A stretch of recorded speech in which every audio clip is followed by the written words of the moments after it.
Mmh. Mais du coup, quand tu as eu ta fille, tu vois, ce nouveau rôle de maman, comment est-ce que Mmh. parce que moi, j'essaie de déconstruire, tu sais, au travers aussi de ces épisodes, le fait de l'amour inconditionnel ou l'amour inné qui devrait arriver soudainement. Alors, il y en a qui l'ont au premier regard, comme on dit, il y en a d'autres qui ne l'ont pas et du coup qui se questionnent. Tu vois, chacune a son contexte de vie, son histoire, mais c'est intéressant de se dire, tiens, comment est-ce que tu as ressenti ces premiers temps de maman? Il y en a pour qui ça semble simple, même si personne ne reçoit le mode d'emploi, hein. Spoiler alert, personne n'a reçu une petite lettre avec un mode d'emploi, tu sais, à la sortie, ça c'est sûr. Mais il y en a qui se sentent beaucoup plus, Mmh. je sais pas, en phase avec ça dès le début, que d'autres, elles se sentent un peu, tu vois, dissociées par rapport à ce rôle de maman. C'est pas Mmh toujours mh. simple. Qu'est-ce Ah qui non. ça a été pour toi? C'est une alors tu vois dans ça me donne vraiment envie peut-être de ouais de préciser que ce rôle de voilà de la grossesse a été je prends soin de moi et l'accouchement, le fait de vraiment avoir ce nouveau-né avec moi, ça a été, hyper violent, c'est pas le bon mot, mais c'est vrai que comme tu dis quoi, personne nous prépare à ça. Avec, tu vois, avec mon conjoint, on est en fait, on n'a pas nos familles ici. Alors, on a eu une chance, incroyable, c'est que nos familles, enfin nos parents, respectifs sont venus au moment, tu vois, de la naissance. Donc, Mmh. ça, c'était vraiment, moi aussi, une de mes sœurs, enfin, c'était hyper précieux, vraiment. Mais ce truc de changement identitaire professionnel, je l'ai eu vraiment quand ma fille, une fois qu'elle était là, quoi. À me dire, et puis, en fait, ce qui se passe aussi, c'est qu'au Canada, tu as la possibilité de prendre un très grand congé maternité. Et moi, en fait, j'avais fait le choix de prendre, pendant 1 an. Donc je savais que pendant 1 an, j'allais être H24 avec, mon bébé et du coup, bah, toute seule, en fait. Comme, bah, voilà, il y a la famille qui vient, mais, de façon, en fait, assez, Il reste pas, quoi. Enfin, même bah, si voilà. c'est un gros déplacement, il reste pas pour 2 jours non plus, il reste quand même. Non, non, il y a mais tu vois, voilà, c'est pas ça sera évidemment pas sur l'année. Donc, toi, moi, d'avoir ça en tête et ben, je trouve que ça donne aussi une autre dimension. Donc il y en a plein qui vont se dire: «Effectivement, c'est une chance absolue d'avoir cette année de congé» entre congé maternité, bon, hein, je pense que c'est voilà. Mais aussi de se dire, bah, qu'en fait, c'est aussi, bah, hyper fatigant, qu'il y a pas forcément de relais et cetera. Donc ouais, ce changement identitaire, ça a été vraiment ça dans ouais, dans apprécier, essayer d'être en présence, de pas avoir cette pression de me dire: «Bah, j'ai le retour au travail», toi, la mise en place, l'allaitement qui pour moi me tenait vraiment, vraiment à cœur. Enfin, voilà donc j Tu avais le temps entre guillemets, quoi. Du fait de savoir qu'on exactement, avait une année, des ouais, pâturages des 3-4 mois comme on peut avoir en France ou en Belgique, ouais. exactement. Ce qui est complètement, fou quand tu y penses, quoi. Parce qu'un bébé à 3-4 mois, il a juste besoin, bah, d'être avec ses parents, quoi. C'est ça, tout à fait, tout à fait.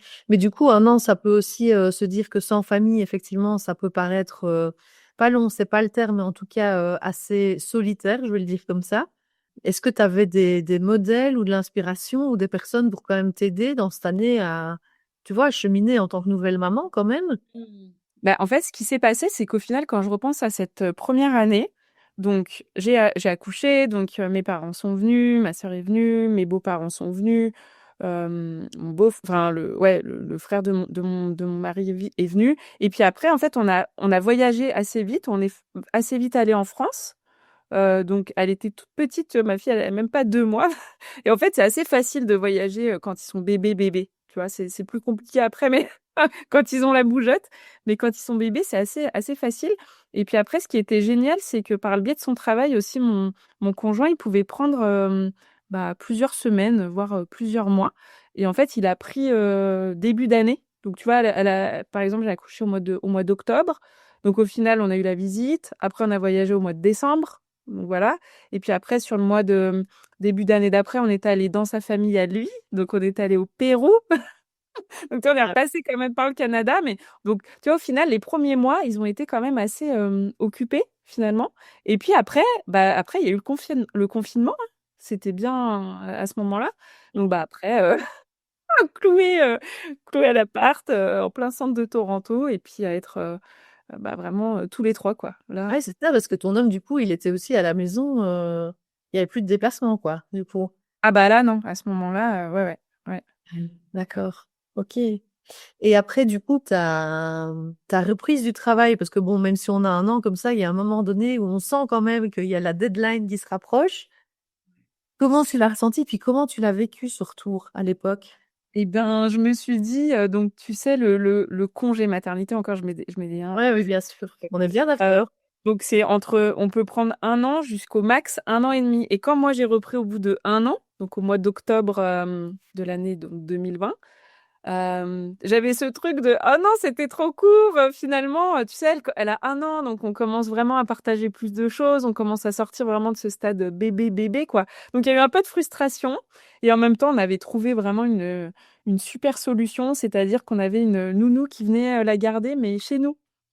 Donc c'était vraiment, idéal, donc pendant, quelques mois avant qu'elle commence la crèche et elle a commencé la crèche, tu vois, au bout d'1 an et demi. Donc bah, moi je travaillais, principalement depuis chez moi et en fait, donc la nounou elle était là à me dire: «Oh, elle aimerait bien un petit peu de lait». Alors, je dis: «Ah bah là je peux pas, mais voilà». Donc tu vois, c'était un peu ça, de savoir qu'elle était en sécurité à la maison quand même, pas loin de moi, de nous et donc ça, c'était vraiment une super solution. Alors, provisoire évidemment, c'était prévu que sur quelques mois, mais après voilà, elle a commencé la crèche et puis le retour au boulot, bah, c'était vraiment ce sentiment de: «Qu'est-ce que je fais là, quoi?» Mais vraiment. En plus, Tu pas, c'était magnifique, le ah ouais, on a bien de vu, des déplacements aussi, à ce moment-là, j'avais des déplacements professionnels à travers l'Amérique du Nord, donc sur le papier, c'est trop bien. Sauf que quand tu deviens maman, bah, en fait, j'avais plus du tout envie, quoi. les Et tu gens voient tellement, ouais, j'ai eu pareil, ouais. Oui, voilà. Et Tu vois, toi, ce tu pas sentiment envie de de te séparer de ton enfant, quoi, ouais. bah, c'est ça, alors que finalement, elle était déjà entre guillemets «assez grande», mais même en fait. Je donc voilà, le retour au travail, ouais, ça avait été, ouais, quelque chose quand même. Et tu quand même restée dans cette situation-là jusqu'à tomber enceinte, du coup, de ton fils? Ou Ouais tu déjà, shifté à l'époque, et ben, à l'époque, j'accompagnais en parallèle des femmes qui venaient à moi, qui souffraient d'endométriose, des femmes, qui voilà, par du bouche à oreille. Donc à ce moment-là, c'était pas du tout, une activité, ouais, c'était vraiment, bénévole et puis fait vraiment avec beaucoup de compassion, quoi, tu vois?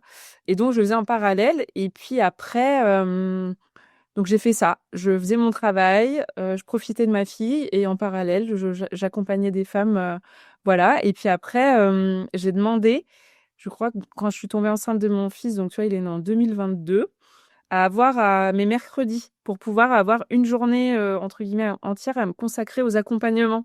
Parce qu'en fait, bah, j'avais envie, de plus, quoi. Donc mais sans encore une fois, sans une idée derrière de me dire qu'un jour, j'allais en faire, tu vois, mon métier. Voilà, j'étais enfin, je suis toujours mais hyper curieuse, toujours là à me former à droite, à gauche, donc voilà, l'envie d'apprendre et hem et donc ouais, à partir de 2021-22, bah, là, après quand j'ai eu mon fils, j'ai demandé tout de suite, 1 an et demi de congé. Et surtout, j'ai posé les bases en disant: «En fait, bah, je suis pas du tout, épanouie dans ce que je fais, pas plus du tout alignée. Donc je fais mon congé maternité pendant 1 an et demi, mais après je retournerai pas travailler».